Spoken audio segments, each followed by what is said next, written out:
नानान्त्वा गणपतिगुं हवामहे कविं कवीनामुपमश्रवस्तमं ज्येष्ठराजं ब्रह्मणां ब्रह्मणस्पत आनशृण्वन्नोतिभिः सीदसादनं श्रीमहागणाधिपतये नमः। सदाशिवसमारम्भां शङ्कराचार्यमध्यमाम् अस्मदाचार्यपर्यन्तां वन्दे गुरुपरम्पराम्। श्रुतिस्मृतिपुराणानाम् आलयं करुणालयं नमामि भगवत्पादशङ्करं लोकशङ्करं। नारायणं नमस्कृत्य नरं चैव नरोत्तमं देवीं सरस्वतीं व्यासं ततो जयमुदीरयेत्। జై గురుదేవ్. రెండో శ్లోకం చదువుతున్నాం మనం. చదువుదాం శ్లోకము. వ్యామిశ్రేణేవ వాక్యేన బుద్ధిం మోహయసీవ మే తదేకం వద నిశ్చిత్య येन श्रेयोऽहमाप्नुयाम्. సో వ్యామిశ్రేణ ఇవ వాక్యేన మే బుద్ధిం మోహయసి ఇవ తదేకం వద నిశ్చిత్య ఏన శ్రేయః అహం ఆప్నుయాం.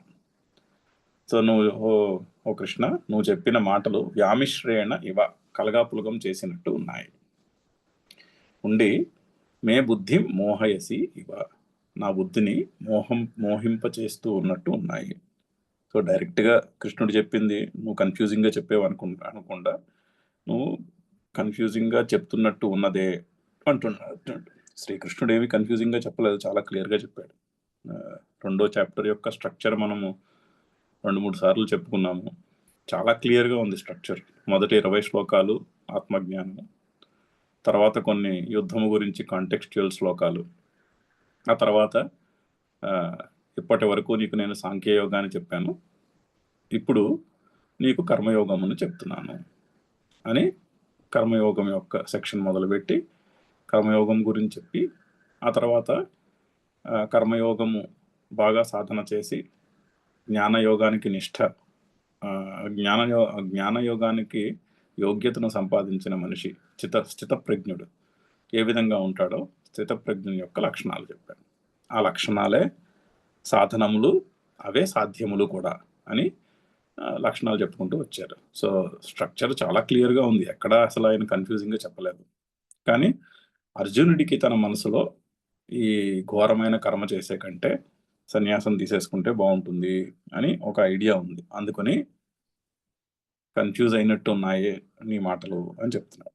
అని అయితే నువ్వే తదేకం వద నిశ్చిత్య, నీవే నిర్ణయించి చెప్పు. ఒకటి ఇలా 2 విషయాలు చెప్పడం కాదు, నాకు ఏదో ఒక విషయం నువ్వే డిసైడ్ చేసి చెప్పు. నిశ్చయంగా చెప్పు. నాకు ఏది కావాలి? నాకు శ్రేయస్సు కావాలి. ముందు కూడా చెప్పాడు ఆయన. ఏన శ్రేయ అహం ఆప్నుయాం. శ్రేయస్సు అంటే టెక్నికల్ టర్మ్. వేదంలో శ్రేయస్సు ప్రేయస్సు అంటారు. శంకర్లు కూడా భగవద్గీత ఇంట్రడక్షన్లో చెప్పారు, అభ్యుదయ నిశ్రేయసము మార్గములు అని. సో నిశ్రేయసము అన్న శ్రేయస్సము అన్న మోక్షము అని అర్థం. ప్రేయస్సు ఆర్ అభ్యుదయము అంటారు. 2 పర్యాయ పదాలు. రెండింటికి లౌకిక అలౌకిక ప్రగతి అని అర్థం. ఈ జన్మలో కానీ మరు జన్మలో కానీ మనము సంపాదించుకునేటటువంటి ప్రగతి అంటే సంపదలు సంపాదించుకోవడం కానీ, లేదా పుణ్యాన్ని సంపాదించుకోవడం కానీ, ఇంతకంటే మంచి జన్మను పొందడం కానీ, అటువంటి వాటికి అభ్యుదయము అని పేరు, ప్రగతి. సో ఈ రెండు విషయాలు ఉన్నాయి. ఈ 2 విషయాల్లో నాకు శ్రేయస్సు కావాలి అని అడుగుతున్నాడు అర్జునుడు. నాకు అభ్యుదయం కావాలని అడగట్లేదు. 2 డిఫరెంట్, 2 ఆపోజిట్ మార్గాలు. అభ్యుదయము కోరుకున్న వాడికి ధర్మార్థ కామములు మార్గం, మోక్షము అపవర్గము అంటారు, వేరే మార్గము. సో త్రివర్గము అపవర్గము. So 2 opposite paths. కఠోపనిషత్తులో కూడా ఉంది ఈ వాక్యము, మొదట్లోనే ఉంటుంది, శ్రేయశ్చ ప్రేయశ్చ మనుష్యమేతః అని. సో రెండిట్లోనూ వివినక్తి ధీర, తౌ సంపరీత్య వివినక్తి ధీర. ఆ రెండింటిని పరిశీలించి, వివేకము ఉన్నవాడు పరిశీలించి కోరుకుంటాడు ఏం కావాలి. సో ఇక్కడ అర్జునుడికి మనసులో క్లారిటీ ఉంది, నాకైతే శ్రేయస్సు కావాలి అన్న క్లారిటీ ఉంది. సో సో ఏ మార్గములో ఏమి చేస్తే ఏన శ్రేయ అహం ఆప్నుయామి, అది నీవు నిశ్చయించి తెలుపుము అని ప్రార్థన. ప్రార్థన కూడా చాలా క్లియర్గా ఉంది. నువ్వు జ్ఞానము కర్మ అని 2 విషయాలు చెప్తున్నావు. ఈ రెండిట్లో నాకు ఏది సూటబుల్, నేను ఏది చేయాలో నీవే, అంటే నా యోగ్యతను బట్టి నువ్వు నిశ్చయించి తెలుపుము అని ప్రార్థన. సో దాన్ని శంకర భాష్యం చదువుతున్నాం మనం.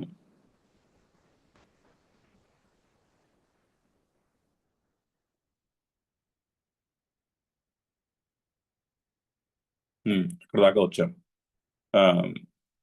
త్వంతు భిన్నకర్తృకయోః జ్ఞానకర్మణోః ఏక పురుష అనుష్ఠాన అసంభవం యది మన్యసే తత్ర ఏవం సతి తత్తయోః ఏక కర్మవా బుద్ధిం కర్మవా ఇదమేవ అర్జునస్య యోగ్యం. అంటే ఏదో ఒకటి, బుద్ధియా కర్మయా, అంటే జ్ఞానమా కర్మయా. జ్ఞానము అంటే ఇక్కడ ఆత్మజ్ఞానమా కర్మయా. ఇదమేవ అర్జునస్య యోగ్యం, అర్జునునికి ఇదే యోగ్యమైనది. ఏ విధంగా? బుద్ధి శక్తి అవస్థాన రూపం. సో అంటే అర్జునుని యొక్క బుద్ధిని, శక్తిని, అతని అవస్థను తెలుసుకుని దానికి అనురూపముగా ఉన్నది. అవస్థ అనురూపం, బుద్ధి శక్తి అవస్థ అనురూపం ఇది నిశ్చిత్య వద, అంటే బ్రూహి. నా బుద్ధిని, శక్తిని, అవస్థను దృష్టిలో పెట్టుకుని నాకు ఏది యోగ్యమైన సరైనదో అది నువ్వు ఆలోచించి నిర్ణయించి తెలుపుము అని ప్రార్థన. అది చెప్తున్నాడు. అక్కడి నుంచి చదవాలి మనం. ఏన జ్ఞానేన కర్మణా వా అన్యతరేణ శ్రేయః అహం ఆప్నుయాం ప్రాప్నుయాం. సో దేని చేత? జ్ఞానము చేత. జ్ఞానేన వా కర్మణేన అన్యతరేణ అంటే రెండిట్లో ఒకటి. జ్ఞానము లేక కర్మలలో ఈ రెండిట్లో ఏదో ఒక దాని చేత. రెండు కలిపి చేయుట అనేది లేదని శ్రీకృష్ణుడు చాలా క్లియర్గానే చెప్పాడు ముందు. అర్జునుడికి కూడా ఆల్మోస్ట్ అలాగే అర్థమవుతోంది. కానీ మనసులో ఇంకొంచెము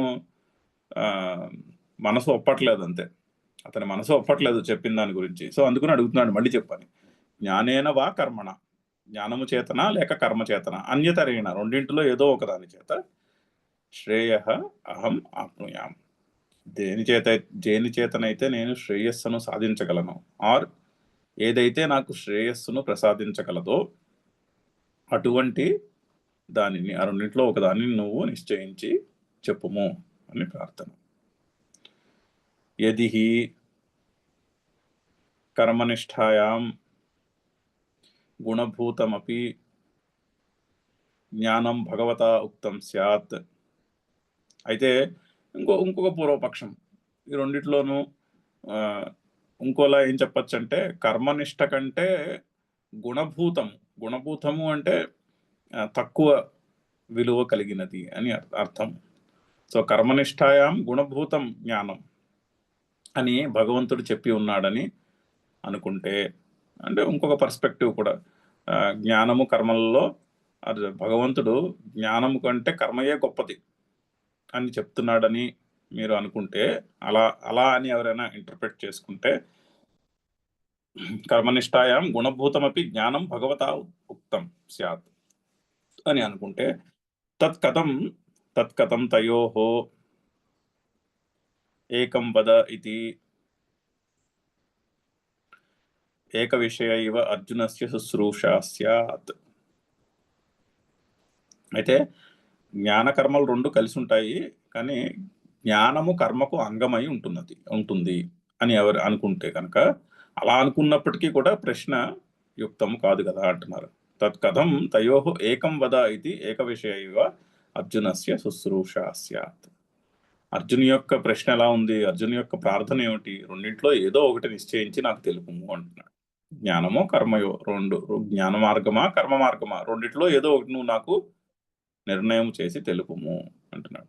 సో మనం దీన్ని రివర్స్గా అర్థం చేసుకున్నప్పటికీ కూడా, జ్ఞానము కంటే కర్మ గొప్పది, కర్మకు అంగమై జ్ఞానం ఉంటుంది అని అనుకుంటే అప్పుడు కూడా అర్జునుడు ఏదో ఒకటి నీవు నిర్ణయించి తెలుపు అనే ప్రశ్న అనే ప్రశ్న యుక్తము కాదు కదా అంటున్నారు. సో మీరు ఎటు నుంచి ఎటు చూసినా కూడా జ్ఞానకర్మలు రెండు కలిసి ఉండుట అంటే సముచ్చయము అంటారు దానికి సంస్కృతంలో. రెండు ఒకే పురుషుడు ఒకే కాలమునందు ఆత్మజ్ఞానము కర్మ రెండు పాటించుట అనేది అసంభవము. సో ఏ విధంగా చూసినా దీనికి అందులో జ్ఞానము గొప్పది, జ్ఞానమునకు అంగమైనది ఉంటుంది కర్మ అనుకున్న, కర్మ గొప్పది, కర్మకు అంగమై జ్ఞానం ఉంటుంది అనుకున్నా, రెండు ఈక్వల్, రెండు కలిసి ఉంటాయి అనుకున్నా, ఏ విధంగా ఎటు నుంచి ఎటు వచ్చినా కూడా అది రెండు కలిసి ఉండుట అసంభవము అని రకరకాలుగా ఆయన దాన్ని ఖండిస్తూ వస్తారు.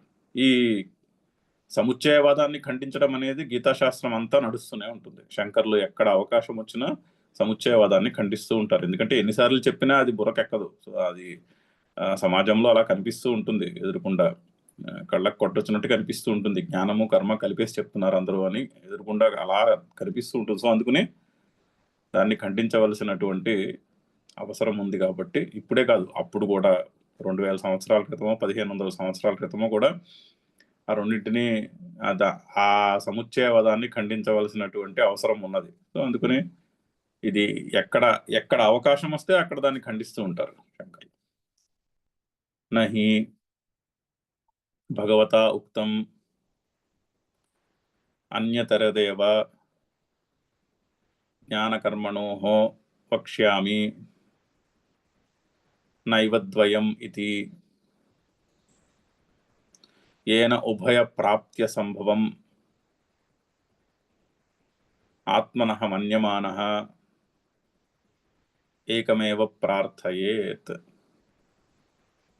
అయితే భగవంతుడు ఈ జ్ఞానకర్మలలో నేను ఏదో ఒకటే చెప్తాను లేదా రెండు చెప్తాను అని చెప్పట్లేదు, రెండూ చెప్పట్లేదు. నా భగవత అన్యతరేవ జ్ఞానకర్మణోః అన్యతరదేవ వక్ష్యామి నైవద్వయం ఇది నా పట్టుకొచ్చి లాస్ట్లో పెట్టుకోవాలి. నేను రెండు చెప్పుట్లేదు, ఏదో ఒకటే చెప్తాను అని కూడా అనట్లేదు. ఆయన రెండు మార్గాలు చెప్తున్నాడు. రెండు మార్గాలు చెప్పి ఏది ఎవరికి అనుకూలమైనదో చెప్తున్నాడు. అంతేనే కానీ ఏదో ఒకటి చెప్పట్లేదు, అలా అని రెండు కలిపేసి చెప్పట్లేదు. కాకపోతే రెండు విడివిడిగా ఇది నీ పరిస్థితి ఈ విధంగా ఉంటే, నీకున్న యోగ్యత ఫలానా అయితే ఇది నీకు మార్గము, నీకున్న యోగ్యత ఇట్టిదైతే ఇంకొంచెం ప్రిపరేషన్ అవసరమైతే ఇది మార్గము అని క్లియర్గా రెండు మార్గాలు విభజించి చెప్పబోతున్నాడు అని. అందుకని మీరు ఏ విధంగా పర్ముటేషన్ కాంబినేషన్ చేసుకుని ఈ రెండు కలిసి ఉంటాయి అనుకుని ఏ విధంగా అనుకున్నా కూడా అది అప్పుడు అర్జునుని యొక్క ప్రశ్న యుక్తమైనది కాదు. ఏన ఉభయ ప్రాప్తి అసంభవం ఆత్మనః మన్యమానః. సో అర్జునునికి క్లియర్గా అర్థమైంది, రెండు ఒకేసారి సాధించుట అనేది లేదు అని చెప్తున్నాడు శ్రీకృష్ణుడు అని అర్థమవుతోంది అర్జునుడికి. అందుకనే ఈ ప్రశ్న. అందుకనే ఓ కృష్ణ, నాకు ఈ రెండిట్లో ఏది నాకు తగినదో నీవు నిశ్చయించి తెలుపుము. ఆత్మనః మన్యమానః ఏమిటి? ఉభయ ప్రాప్తి అసంభవం ఆత్మనః మన్యమానః ఏకమేవ ప్రార్థయేత్. తనకి బుద్ధిలో తెలుస్తోంది శ్రీకృష్ణుడు జ్ఞాననిష్ట కర్మనిష్ట రెండు కలిసి ఉండవు అని చెప్తున్నాడు. ఏదో ఒకటి మనము మన జీవన శైలిని ఐదర్ జ్ఞానాన్ని బేస్ అయి ఉండాలి లేదా కర్మను బేస్ అయి ఉండాలని చెప్తున్నాడు. సో కానీ ఈ రెండు కలిసి ఉండుట అనేది ఉండదని క్లియర్గా చెప్తున్నాడు. అందుకనే మరొకసారి అతను ఈ రెండిట్లో, ఓ కృష్ణ, ఈ రెండిట్లో ఏది నాకు తగినదో నీవు నిశ్చయించి తెలుపుము అన్న ప్రశ్న ఉదయిస్తున్నది ఇక్కడ అని దాన్ని ఫైనల్గా ఆ పాయింట్ని కంక్లూడ్ చేస్తున్నారు. సో ప్రశ్నలో క్లారిటీ ఉంది అర్జునునికి. ఏమిటి క్లారిటీ ఉంది? ఆత్మజ్ఞాన నిష్ఠ కర్మనిష్ట అనేవి రెండు కలిసి ఉండడం అనేది లేదు. ఐదర్ ఆత్మజ్ఞాన నిష్టలో ఉండాలి లేదా కర్మనిష్టలో ఉండాలి. అయితే ఇక్కడ కర్మనిష్ట అంటే శ్రీకృష్ణుడు కర్మను కర్మయోగముగా తీర్చిదిద్దుకొనుట అనేది చెప్తున్నాడు. సో అయితే కర్మయోగ నిష్టలో ఉండాలి, లేకపోతే జ్ఞానం అనే నిష్ట, జ్ఞానయోగం అనే నిష్టలో ఉండాలి. సో రెండు కలిసే ఉండుట ఒకేసారి అనేది సంభవము కాదని చెప్తున్నాడు భగవంతుడు. అయితే నాకు ఏది శ్రేయస్కరము రెండిట్లో, అంటే శ్రేయస్కరం అంటే నా నా యోగ్యతకు ఏది సరిపోతుందో అది ఆలోచించి చెప్పు, నిశ్చయించి చెప్పు అని అడుగుతున్నాడు. సో ప్రశ్న అది. సో ప్రశ్నలో క్లారిటీ అయితే ఉన్నది, దానికి అనురూపమైన సమాధానమే రాబోతోంది నెక్స్ట్ శ్లోకంలో. ఇంకొకసారి శ్లోకం చదువుదాము. యామిశ్రేణేవ వాక్యేన బుద్ధిం మోహయసీవ మే తదేకం వద నిశ్చిత్య ఏన శ్రేయోహమాప్నుయాం.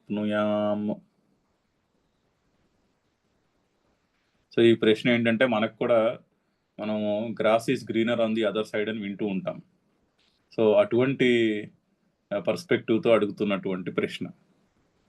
గృహస్థుకి అనిపిస్తుందంటే ఒక్కోసారి ఆ సన్యాసి జీవితమే బాగుంది కదా అనిపిస్తుంది. అటువంటి, అంటే grass is greener on the other side అంటాం కదా, అటువంటిది అనమాట. అటువంటి పర్స్పెక్టివ్ నుంచి అడుగుతున్నటువంటి ప్రశ్న. సో కాకపోతే అది అది అలా అనిపిస్తుంది అంతే.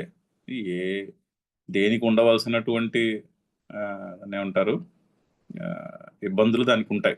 కాకపోతే ఎప్పుడు కూడా అవతలవాడి పరిస్థితి బాగుందేమో కదా అనిపిస్తుంది. సో అటువంటి కన్ఫ్యూషన్ నుంచి అడుగుతున్నటువంటి ప్రశ్న ఇది.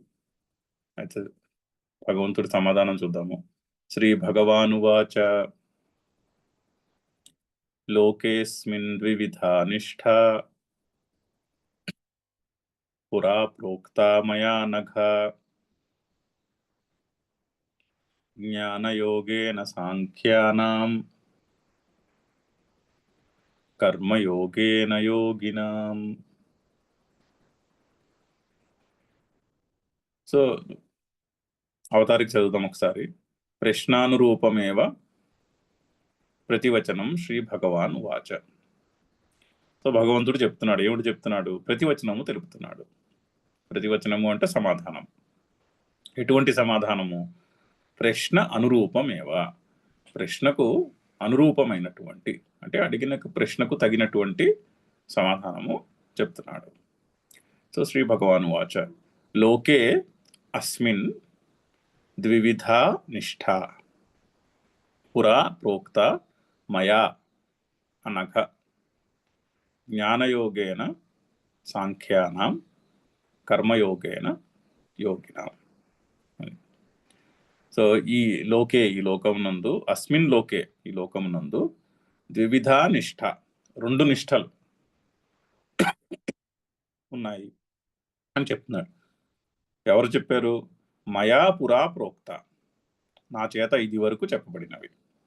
ఇది వరకు అంటే ఎప్పుడు? ఇది వరకు అంటే సృష్టి ఆది అందు చెప్పబడినవి.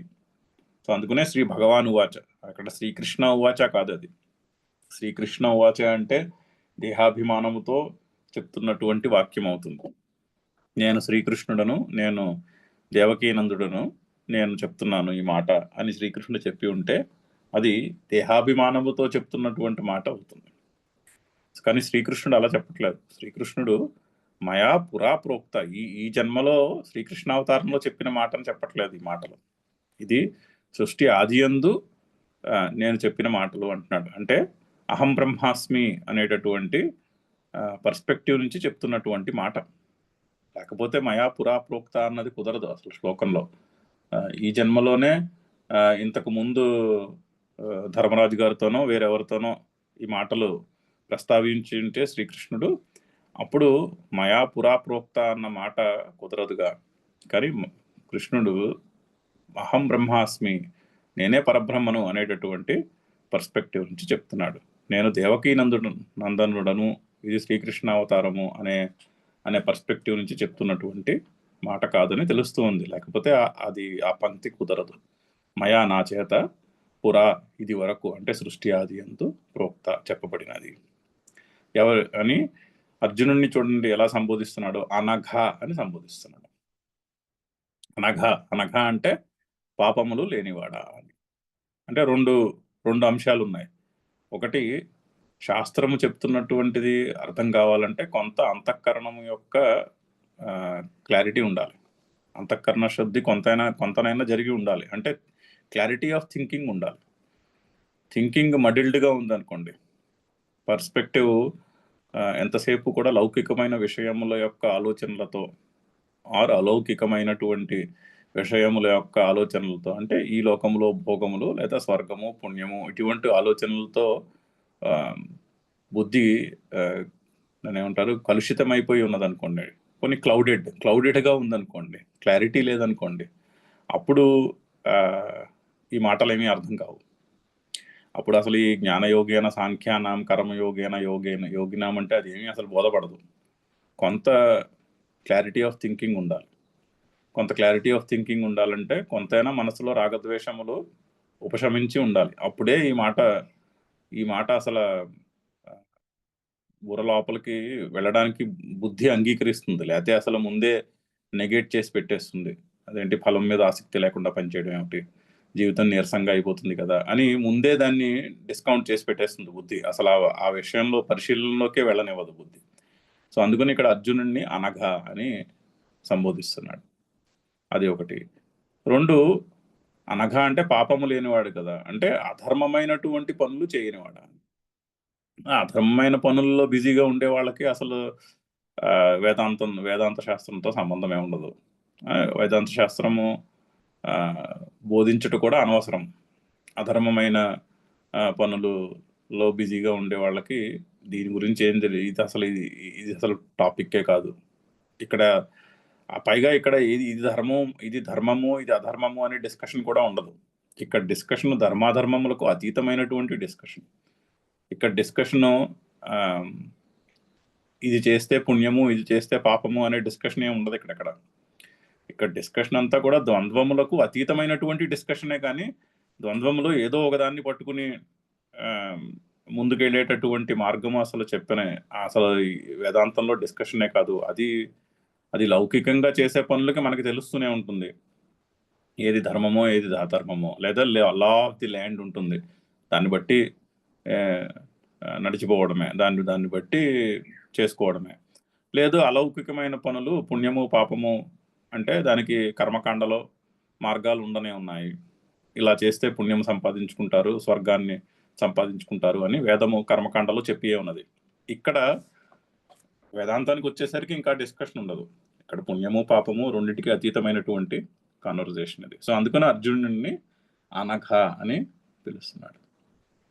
పైగా నిష్ఠ అంటే జీవన శైలి అని మనము తెలుగులో అనువదించుకోవచ్చు. సో ద్వివిధ నిష్ఠ, 2 నిష్ఠలు ఉన్నాయి. శ్రేయస్సు ప్రేయస్సు. ఇందాక చెప్పాను కదా, శ్రేయస్సు అభ్యుదయము అనొచ్చు లేదా. సో అభ్యుదయమునకు అవసరమైనటువంటి జీవన శైలి, లేదా శ్రేయస్సునకు అంటే మోక్షమునకు అవసరమైనటువంటి జీవన శైలి. అయితే ఇక్కడ అర్థం చేసుకోవాల్సింది ఏంటంటే, గుర్తుపెట్టుకోవాల్సింది ఏంటంటే, ఈ 2 ప్యారలల్ పాత్స్ కాదు. ఒక గోల్ ఉంది. ఇప్పుడు ఇక్కడ నుంచి విజయవాడ వెళ్ళాలనుకోండి, ఒక దారి కాజీపేట మీదుగా వెళ్తుంది, ఒక దారి గుంటూరు మీదుగా వెళ్తుంది. ఎలా వెళ్ళినా కూడా విజయవాడ చేరుకుంటాం. అటువంటివి కాదు ఇవి 2 ప్యారలల్ పాత్స్ కాదు. నేను ఇక్కడ ఉన్నాను, నేను మోక్షాన్ని సాధించాలి, ఐదర్ జ్ఞానయోగాన్ని పట్టుకుని నేను మోక్షాన్ని సాధించుకుంటాను, లేదా కర్మయోగాన్ని పట్టుకుని నేను మోక్షాన్ని సాధించుకుంటాను. 2 కూడా ఫైనల్ రిజల్ట్ అదే. అటువంటివి కాదు ఇది అటువంటి ప్యారలల్ పాత్స్ కాదు. ఇది ఏంటంటే ఇది 2 స్టేజ్ల కింద అర్థం చేసుకుంటే కరెక్ట్గా చెప్తున్నటువంటి మోడల్ కరెక్ట్గా అర్థమవుతుంది. 1 ప్రిపరేషన్, 2 కన్సమేషన్ ఇంగ్లీష్లో చెప్పాలంటే. అంటే 1 సాధనము, 2వ మార్గము సాధ్యము. అంటే ఇప్పుడు ఎలా అంటే, ఒకటికి పిహెచ్డి చేయాలని ఉంది. నేను పిహెచ్డి చేయాలి అని వస్తే, అతడు బిఎస్సి చేసి ఉంటే ఏం చేయాలి, ఫస్ట్ మాస్టర్స్ చేయాలి, అప్పుడు పిహెచ్డికి రీసెర్చ్ స్కాలర్ కింద ఎక్కడో రిజిస్టర్ అవ్వాలి.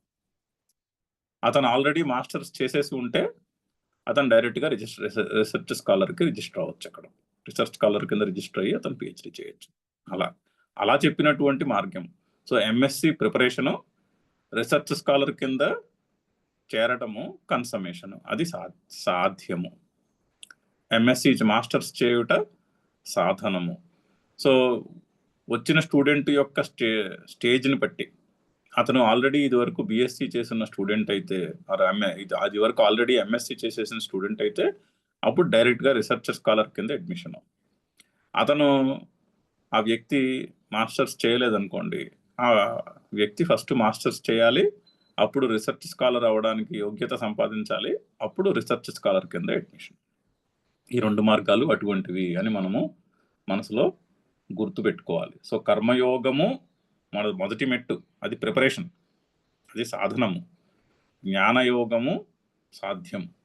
కొన్నాళ్ళు కర్మయోగంలో మనం సాధన చేసి అంతఃకరణము యొక్క శుద్ధి బాగా జరిగి మనసులో రాగద్వేషములన్నీ బాగా సమసిపోయి, చాలా వరకు రాగద్వేషములన్నీ తగ్గిపోయి, నేను కర్తను అన్నటువంటి అహంకారం ఏదైతే ఉంటుందో, న్యాచురల్గా ఉంటుంది, నేను కర్తను, నేను భోక్తను అనేటటువంటి బుద్ధి నిశ్చయము బై డిఫాల్ట్ ఉంటుంది చాలా మందికి. ఆ బుద్ధి నిశ్చయము పూర్తిగా తగ్గి, చాలా వరకు తగ్గి, జ్ఞాననిష్టకు యోగ్యతను ఏర్పరచుకుని అప్పుడు జ్ఞానయోగము అని. సో ఈ 2 మార్గములు అటువంటివి అని మనం గుర్తుపెట్టుకోవాలి. 2 ప్యారలల్ అయితే కాదు, 2 ఈక్వలెంట్ పాత్స్ అయితే కాదు. ఇన్ఫ్యాక్ట్ అవి ఒకదాని తర్వాత ఒకటి వచ్చేవి. కాకపోతే కొంతమందికి బై డిఫాల్ట్ రాగద్వేషములు బాగా సడలి ఉండుట, చాలా చిన్న వయసులోనే వాళ్ళకి మనసులో రాగద్వేషములు బాగా తగ్గి, నేను కర్తను అనే భావము చాలా తక్కువ ఉంటుంది. అటువంటి వారికి డైరెక్ట్గా జ్ఞాననిష్ట. అటువంటి పరిస్థితి లేదా, మరేం పర్వాలేదు, కర్మలు చేసుకుని ఆ కర్మలను కర్మయోగముగా తీర్చిదిద్దుకుని జ్ఞాననిష్టకు యోగ్యత సంపాదించుకుని అప్పుడు శ్రేయస్సు. అది ఒకటి. 2, ఇది ఎవరికి చెప్పబడుతున్నాయి అంటే సాధకులకు చెప్పబడుతున్నాయి. అంటే శ్రేయస్సు నాకు కావాలి అనుకునేవాడికి చెప్పబడుతుంది. నాకు ఇహలోక పరలోక సుఖములు కావాలి అనుకునేవాడికి చెప్పట్లేదు ఇక్కడ. వాళ్ళు కాదు ఇక్కడ అధికారి.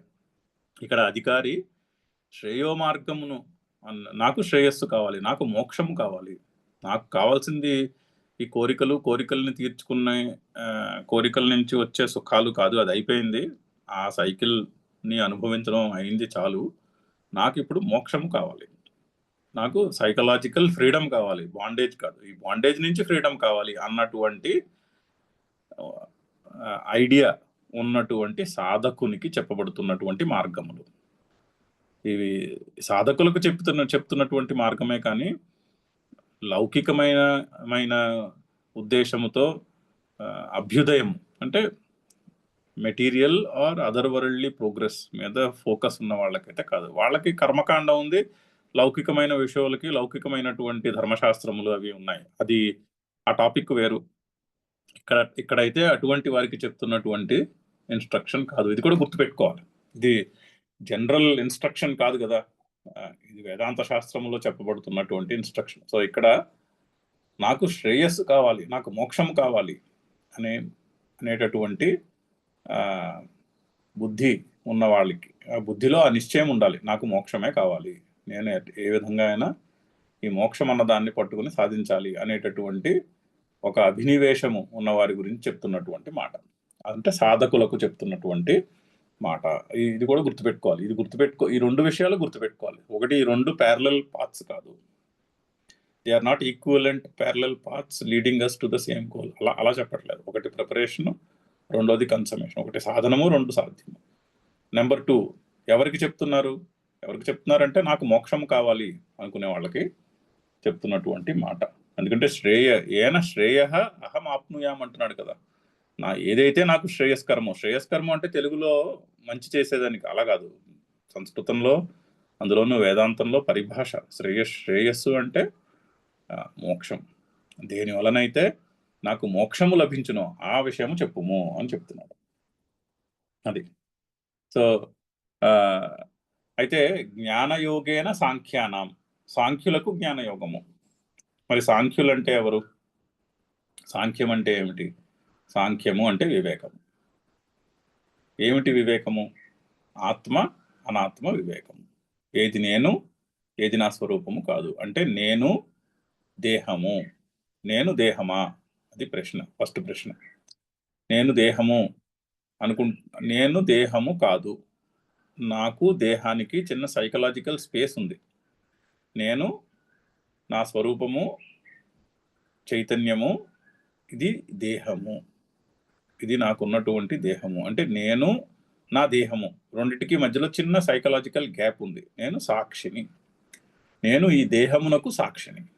అలాగే నేను మనస్సు, నేను ఈ మనస్సుకు సాక్షిని. నేను బుద్ధి, నేను నా బుద్ధికి సాక్షిని అన్నటువంటి సైకలాజికల్ గ్యాప్ ఏదైతే ఉంటుందో దానికి వివేకము అని పేరు. ఆ వివేక జ్ఞానము ఉన్నవారికి, అంటే నేను సాక్షిని అనేటటువంటి వివేకము ఉన్న వాళ్ళకి జ్ఞానయోగం, వారికి జ్ఞాననిష్ట, వారికి సర్వకర్మ సన్యాస నిష్ట, జ్ఞాననిష్ట. అలా కాదు, ఇంకా నాకు నా దేహమునకు, అంటే నేను దేహమును, నేను నా దేహము అనేటటువంటి ఐడియా ఉంది. ఇంకా సైకలాజికల్ స్పేస్ కుదరలేదు బుద్ధిలో. అలాగే నాకు మనస్సుకి సైకలాజికల్ స్పేస్ కుదరలేదు. నేను సాక్షిని అన్న భావం ఇంకా నిలవట్లేదు మనసులో. వినడం అయితే వింటున్నాం కానీ ఇంకా అది బుద్ధిలో నిలవలేదు. ఓకే, అటువంటి వారికి యోగులని పేరు. అటువంటి వారికి కర్మయోగం. అటువంటి వారు కర్మలు చేస్తూ ఉండాలి, కానీ కర్మలను కర్మయోగముగా తీర్చిదిద్దుకోవాలి. సో కోరికలతో కర్మలు చేయుట కర్మయోగము కాదు. సో కోరికలతో కర్మలు చేసే వాళ్ళకి మోక్షము రాదు. మోక్షం కావాలంటే కోరికలను పక్కన పెట్టి నిత్య కర్మలు డ్యూటీస్తో జీవితాన్ని నింపుకుని డ్యూటీ బౌండ్గా ఉండాలి. అది కర్మయోగం. సో అటువంటి వాడికి యోగులు అని పేరు. సో కర్మయోగము ప్రిపరేటరీ స్టెప్. కర్మయోగము చేయగా అంతఃకరణ శుద్ధి, తద్వారా జ్ఞాననిష్టకు యోగ్యత. అంటే నేను సాక్షిని అనేటటువంటి వివేకము బుద్ధిలో నిలుచుటకు ప్రిపరేషన్ కర్మయోగం. నిలిచినప్పుడు జ్ఞానయోగము అని చెప్తున్నటువంటి, అది మోడల్, అది చెప్తున్నటువంటిది. సో జ్ఞానయోగేన సాంఖ్యులకు జ్ఞానయోగము, కర్మయోగేన యోగులకు కర్మయోగము అని 2 మార్గాలు నేను ఇదివరకే చెప్పి ఉన్నాను. అంటే సృష్టి ఆదియందు మరీచాది ఋషులకు ఈ మార్గాన్ని బోధించి ఈ జ్ఞానాన్ని గురు శిష్య పరంపర ద్వారా ముందు తరాల వారికి అందించేటటువంటి ఒక సంప్రదాయమును నేను మొదలుపెట్టాను. అది సృష్టి ఆదిలో మరీచాది ఋషులకు చెప్పి ఈ గురు శిష్య సంప్రదాయమును, పరంపరను నేను మొదలుపెట్టాను అని చెప్తున్నాడు. అంటే దేహాభిమానంతో చెప్పట్లేదు, అది కూడా గుర్తుపెట్టుకోవాలి. ఈ శాస్త్రం చదివినప్పుడు, ఎవరికైనా చెప్పినప్పుడు కూడా ఆ దేహాభిమానమును పక్కన పెట్టి చదువుకోవాలి. దేహాభిమానమును పక్కన పెట్టి చెప్పాలి. ఎందుకంటే శ్రీకృష్ణుడు అలాగే చెప్తున్నాడు. శ్రీ భగవాను వాచ అనే వ్యాసుడు రాశాడు, కానీ శ్రీకృష్ణ ఉవాచ అని రాయట్లేదు. భాగవతంలో మనము కథలు చదివినప్పుడు అక్కడ శ్రీకృష్ణ ఉవాచ అని వస్తుంది. ఎందుకంటే అది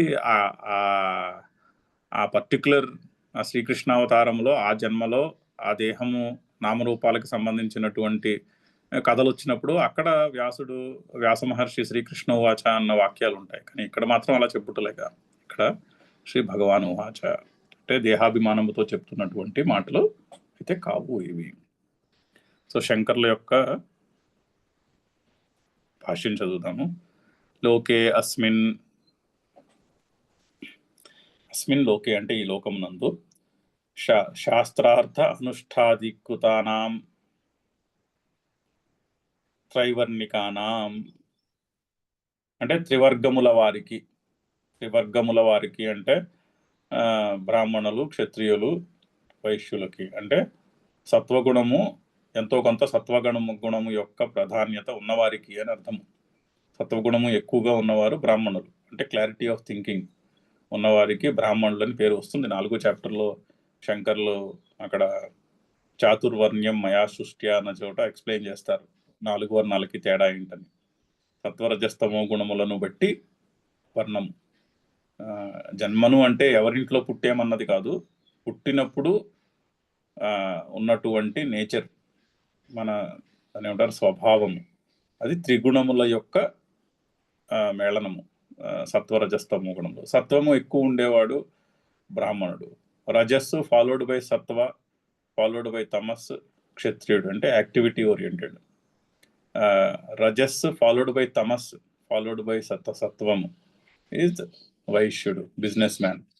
ఇవన్నీ కాదు, తమస్సే ప్రధానము, తమో గుణము ప్రధానముగా ఉండేవాడు శూద్రుడు. అందుకని తమో గుణము ప్రధానముగా ఉన్న వారికి ఈ శాస్త్రముతో సంబంధం లేదు అంటున్నారు. ఎందుకంటే క్లారిటీ ఆఫ్ థింకింగ్ చాలా తక్కువ ఉంటుంది కాబట్టి. క్లారిటీ ఆఫ్ థింకింగ్ లేకపోతే ఇది ఇక్కడ చెప్పే మాటలేమి పొసగవు. సో అందుకని అర్థం కావు. అందుకని త్రైవర్ణికానాం శాస్త్రార్థ అనుష్ఠాధికృతానాం అని చెప్తున్నారు. అంటే శాస్త్రము యొక్క మాటలను అర్థం చేసుకుని వాటిని అనుష్ఠానం చేయుటకు యోగ్యత ఉన్నటువంటి వారికి, యోగ్యత అంటే వారి వారి చెప్పారు కదా, బుద్ధి, శక్తి, అవస్థ.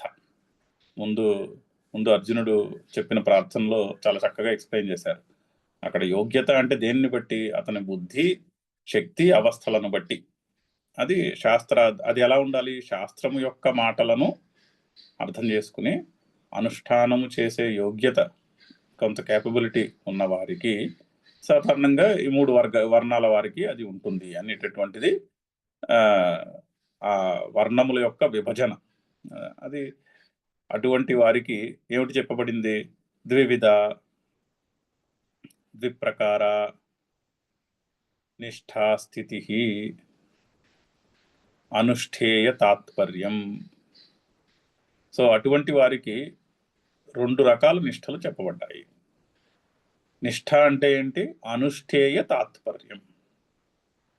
తాత్పర్యం అంటే తత్పరత్వం అని అర్థం సంస్కృతంలో. తత్పరత్వం, తత్పరం అయి ఉండడము తాత్పర్యం. తాత్పర్యము అంటే మనం శ్లోకం చదువుకున్నప్పుడు కింద తాత్పర్యము అని చదువుతాము. అంటే దాని యొక్క మెసేజ్ని అర్థం చేసుకోవడము అని అర్థం. సో తాత్పర్యము అంటే, సో అనుష్ఠేయ తాత్పర్యం అంటే నిష్ఠ అంటే అర్థం అలా చెప్తున్నారు శంకర్లు. అనుష్ఠేయ తాత్పర్యం నిష్ఠ అని చెప్తున్నారు. అంటే అనుష్ఠానము చేయుటకు చెప్పిన విషయం అర్థమై ఉండాలి, ఫస్ట్ తత్పరమై ఉండాలి. అనుష్ఠానములో చెప్పిన విషయమే గోల్ అయి ఉండాలి. అది తత్పరత్వం అంటే. సో అనుష్ఠేయ తాత్పర్యం నిష్ఠ అంటే జీవన శైలి అని కూడా మనం దాన్ని ట్రాన్స్లేట్ చేసుకోవచ్చు. ఎప్పుడు చెప్పారు? పురా పూర్వం సర్గాదౌ ప్రజాః సృష్ట్వా తాసాం అభ్యుదయ నిశ్రేయస ప్రాప్తి సాధనం వేదార్థ సంప్రదాయం ఆవిష్కుర్వత. సో పురా అంటే ఇదివరకు అంటే ఈ జన్మలో కాదు. సృష్టి సర్గాదౌ అంటే సృష్టి ఆది యందు ప్రజాః సృష్ట్వా ప్రజలను సృష్టించి తాసాం వారికి అభ్యుదయ నిశ్రేయస ప్రాప్తి సాధనం వేదార్థ సంప్రదాయం. అభ్యుదయ నిశ్రేయస్సులను సాధించుకునేందుకు మార్గములను. సో కర్మ మార్గము, కర్మకాండ అభ్యుదయమును సాధించుకున్నటకు, జ్ఞానకాండము వేదాంతము నిశ్రేయస్సును సాధించుకున్నటకు. సో అభ్యుదయ నిశ్రేయస ప్రాప్తి సాధనం వేదార్థ సంప్రదాయం అంటే వేదములో చెప్పాడు. వేదములో చెప్పినటువంటి మాటలను అర్థము చేసుకునేటటువంటి సంప్రదాయము. సంప్రదాయం అనగానేమి? సమ్యక్ ప్రదాయం అని సంప్రదాయం అంటే బాగా జ్ఞానమును ఇచ్చున్నది అని అర్థము. మనం సంప్రదాయము అంటే కస్టమ్స్ అనే మీనింగ్లో వాడేస్తాము. ఇప్పుడు తెలుగులో, హిందీలో కూడా అలాగే వస్తుంది. సంప్రదాయము అంటే కస్టమ్ అనేటటువంటి మీనింగ్లో వాడతారు. సో కానీ ఇక్కడ అది కాదు. సంప్రదాయము అంటే సమ్యక్ ప్రదాయం అంటే చక్కగా జ్ఞానమును అందించున్నది అని అర్థం. సో ఇక్కడ ఏంటి? వేదార్థ సంప్రదాయం అంటే గురు శిష్య సంప్రదాయం. గురువు దగ్గర శిష్యుడు శాస్త్ర విషయములను తెలుసుకొనుట అనేటటువంటి ఒక సంప్రదాయము. ఆయన పరమాత్మ సృష్టి ఆది యందు ప్రజలను సృష్టించి ప్రజాపతులకు అభ్యుదయ మార్గము, మరీచాది ఋషులకు నిశ్రేయస మార్గము అని ఈ 2 మార్గాలను ఆయన ఉపదేశము చేసి వారి ద్వారా వారి శిష్యులకు అందించుట అనేటటువంటి సంప్రదాయమును సంప్రదాయం అంటే చక్కగా ఆ జ్ఞానమును ముందు తరాల వారికి అందించుట అనేటటువంటి ఒక పద్ధతిని సృష్టి ఆది యందు నేను మొదలుపెట్టాను అంటున్నారు. ప్రోక్త మయా సర్వజ్ఞేన ఈశ్వరేణ, నా చేత చెప్పబడినది. మయా, నా ప్రోక్త అంటే చెప్పబడినది. ఎవరి చేత? మయా. మయా అంటే నా చేత చెప్పండి. నా చేత అంటే నేనెవరు? సర్వజ్ఞేన ఈశ్వరేణ, సర్వజ్ఞుడను ఈశ్వరుడును అయినటువంటి నా చేత చెప్పబడినది. అంటే చాలా క్లియర్గా తెలుస్తోంది కదా, అది దేహాభిమానంతో చెప్తున్నటువంటి మాటలు కాదు, అహం బ్రహ్మాస్మి అనేటటువంటి పర్స్పెక్టివ్ నుంచి చెప్తున్నటువంటి మాటలు. సో మయా అంటే సర్వజ్ఞేన ఈశ్వరేణ, సర్వజ్ఞుడను ఈశ్వరుడను అయినటువంటి నా చేత ఈ ఈ మాటలు చెప్పబడినాయి. ఆర్ ఈ గురు శిష్య పరంపర ప్లస్ అభ్యుదయమునకు నిశ్రేయస్సునకు రెండు సెపరేట్ మార్గములు. అభ్యుదయమునకు కర్మ ఉపాసన అనేటటువంటి కర్మకాండ ఉపాసనాకాండలు వేదంలో చెప్పబడినాయి. అలాగే ఆ కర్మకాండ ఉపాసనాకాండ అయిపోయింది మనకి, వాటితోటి అవి మనము చాలా సంవత్సరాలు చేసి అది చాలు, ఇంకా నాకు ఇప్పుడు మోక్షమే కావాలి, ఈ జన్మలో కాకపోతే మరో జన్మలో పూర్వజన్మల్లో చేసి ఉన్నాము, చేసి ఇప్పుడు నాకు ఇంకా మోక్షమే కావాలి అన్న స్టేజ్కి వచ్చిన వాళ్ళకి వేదాంతము జ్ఞాన మార్గము నా చేత చెప్పండి. అంటే చాలా చక్కని మోడల్. అంటే ఏంటంటే చేసిన దాని యొక్క ఫలితము పోదు. ఓకే, ఈ ఫర్ వాట్ ఎవర్ రీజన్ ఈ జన్మలో ఈ మాటలు పూర్తిగా బుద్ధికి ఎక్కలేదనుకోండి, మరేం పర్వాలేదు, ఈ సంస్కారం ఉంటుంది, వచ్చే జన్మలో అక్కడి నుంచి కంటిన్యూ అయ్యి అప్పుడు ఫైనల్గా జ్ఞానయోగ నిష్టకు, ఆ జ్ఞాననిష్టకు యోగ్యత కలిగిన నాడు జ్ఞాననిష్ట, తద్వారా మోక్షము. సో చేసిన దాన్ని ఎఫర్ట్ ఎక్కడికి పోదు, అది ఆ ఎఫర్ట్ని అలా కంటిన్యూ చేసేటటువంటి మోడల్. అటువంటి మోడల్ తోటి అటువంటి పద్ధతిని నేను సృష్టి ఆది యందు ప్రజాపతులకు మరీచాది మహర్షులకు బోధించి ఉన్నాను అని చెప్తున్నాడు. ఇక్కడతో ఆపుదాము. ఇక్కడతో ఆపి మిగిలిన భాష్యం, ఇంకో 2 పేరాల భాష్యం ఉంది ఈ శ్లోకానికి, అది మనము గురువారం నాడు కంటిన్యూ చేద్దాం. ఓం పూర్ణమద పూర్ణమిదం పూర్ణాత్ పూర్ణముదచ్యతే పూర్ణస్య పూర్ణమాదాయ పూర్ణమేవావశిష్యతే. ఓం శాంతి శాంతి శాంతి. హరి ఓం.